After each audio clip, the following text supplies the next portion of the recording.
Oi, eu sou a Luba. Oi, eu sou o Andrews, sou do canal Comportamento Primatológico. E esse é o Comporta. Hoje a gente vai falar de... bonobos.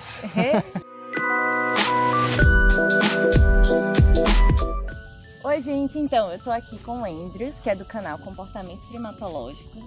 Inclusive, vocês já podem ir seguir o canal dele. Eu sou o Andrews, como a Luba disse, eu tô aqui no canal Comporta. Agradeço por esse convite e vai ser bem legal o vídeo de hoje. Hoje a gente vai falar, então, sobre bonobos. Quem são os bonobos, Andrews? Os bonobos, eles são da espécie Pampaniscos, né? Que juntamente com os chimpanzés, eles formam o gênero Pan. Esse gênero, ele separou dos hominídeos há mais ou menos 6,7 milhões de anos atrás. Então eles são nossos parentes, né? Isso, eles são nossos parentes próximos, são nossos primos. Acho que geneticamente tem mais ou menos 98,7%, né, nas pesquisas. E eles vivem lá na República do Congo, né? Eles estão uma espécie isolada, né? Só tem nesse local. E eles têm umas características bem importantes que eu vou falar mais à frente. Os bonobos, apesar de serem muito próximos da gente, que nem os chimpanzés são, né? Eles não são muito estudados, assim, não tem muitos estudos, e foram inclusive ignorados pelas revisões grandes, né, de grandes primatas, como os orangotangos, gorilas e chimpanzés, porque se acreditavam que os bonobos era só uma subespécie de chimpanzé e que não precisaria ser estudada em detalhes, né? Mas na verdade não é a mesma espécie do que chimpanzé. Sim, é porque eles têm umas características que são importantes e que definem que eles são uma espécie. Uma delas é que eles são pequenos, esbeltos, né? Como o Franzeval fala que eles são esbeltos, pequenos e eles têm toda uma pose assim, são bem galantes eles. E aí uma das características são, ele tem os lábios vermelhos, né? Meio avermelhados, os cabelos repartidos e uma característica principal que ao invés de ser o macho alfa que domina o grupo, é uma fêmea que domina, então é um matriarcado.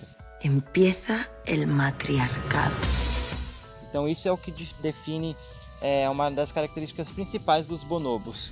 Em 1970, o pesquisador Takayoshi Kano ele descobriu essas características, né, que definiam os bonobos. E uma coisa que ele descobriu também que foi bem interessante foi a questão do comportamento sexual desses animais, mas isso a gente fala mais pra frente. Então, o que acontece é que também a gente usa muito os comportamentos de primatas assim que são próximos da gente para tentar explicar o nosso comportamento, né?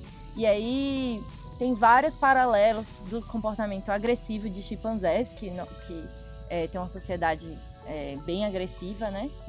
Para explicar a nossa agressividade.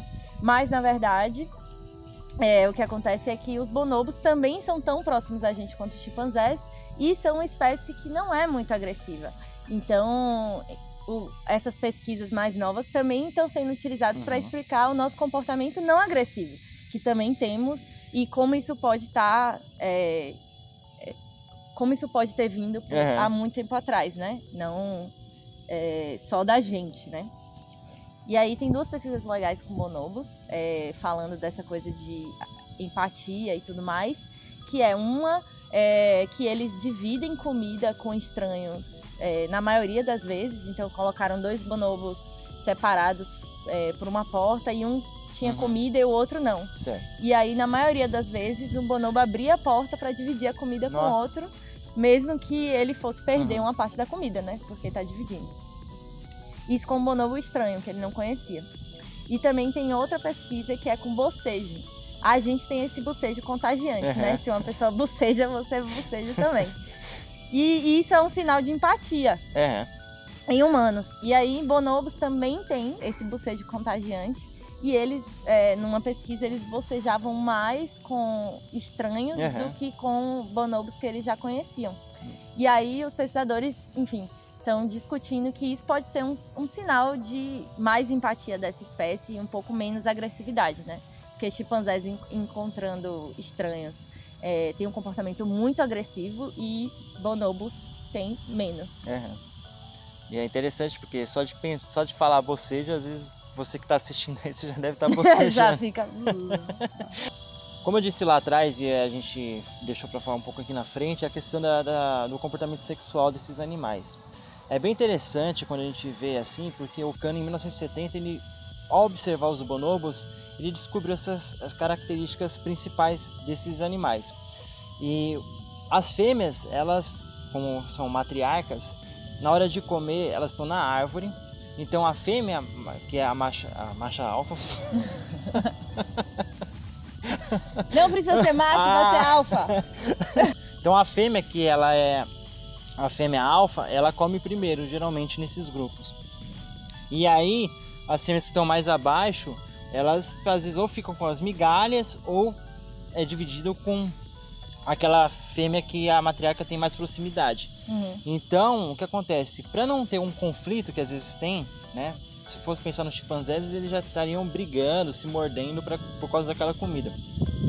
Já com as fêmeas é o contrário, elas fazem fricção, que é nada mais e nada menos do que encostar um órgão sexual no outro. Elas se abraçam e fazem essa fricção para poder diminuir aquela tensão que está tendo nelas naquele momento, e isso faz com que elas consigam comer, né, tranquilamente. Sem brigas. Sem brigas.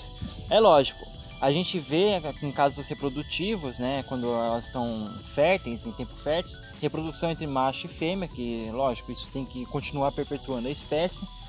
E pesquisadores dizem que esse ato sexual que eles fazem fora dessa época não é uma coisa para prazer, e sim para um convívio social entre esses grupos. Então eles têm esse tipo de comportamento fora do período reprodutivo, mas com uma questão de sociabilidade, né, de eles conseguirem diminuir os problemas agressivos que eles poderiam ter dentro do grupo com sexo. Isso acontece entre guerras também, com bonobo, com outros grupos de bonobos, isso é muito interessante. Mas também existem entre machos e machos. Então tem vários tipos de comportamentos, como por exemplo, ânus, fricção peniana. Então isso é uma coisa bem comum dentro do comportamento desses animais, que é o sexo. Então, os bonobos são muito interessantes. Tem muita coisa assim, né, para discutir sobre eles. Eu acho que é muita coisa ainda para descobrir que a gente ainda não sabe do comportamento. Mas a população de bonobos está decrescendo muito, muito por causa da caça, né? É uns animais, como o Andrews falou, que vivem só num local e eles são caçados vivos para serem vendidos para zoológicos, circos, e também para indivíduos particulares para ter em casa. Pessoas que querem ter bichos em casa, e também para comida. Pessoas em volta que precisam comer e caçam esses animais, e como eles são grandes, né, eles são assim do tamanho da gente, são menores que chimpanzés, mas são animais grandes, tem carne para muitos dias, para uma família, por exemplo. Então essa população está decrescendo bastante, e se a gente não conservar esse animal, a gente vai acabar não sabendo, né? E perdendo, inclusive, informações sobre o nosso comportamento que a gente pode aprender com os bonobos. Exatamente. Então é importante que se preserve essas espécies, né? Então, porque os bonobos, eles têm a sua importância. Diminuindo essa população, eles podem vir a acabar sendo extintos. E como a Luba disse, pode ser que diminua e a gente acaba não sabendo sobre o nosso próprio comportamento. Pois é. Hoje, inclusive, o dia que a gente está gravando esse vídeo, que é 14 de fevereiro, é o Dia Mundial dos Bonobos. Aê! Porque é o Dia dos Namorados também nos Estados Unidos. E aí, como o bonobo é amor, é o Dia dos Bonobos também. E aí, de lembrar sobre eles. E aí, é isso. É isso aí, pessoal. Então, espero que vocês tenham gostado. Põe um like aqui embaixo. Compartilha esse vídeo para todo mundo que não conhece sobre bonobos e sobre o amor dos bonobos. E é isso. Não se esqueça de se inscrever no canal, isso é muito importante. Verdade. E no canal do Andrews também. E é isso. A gente se vê no próximo vídeo sobre comportamento animal.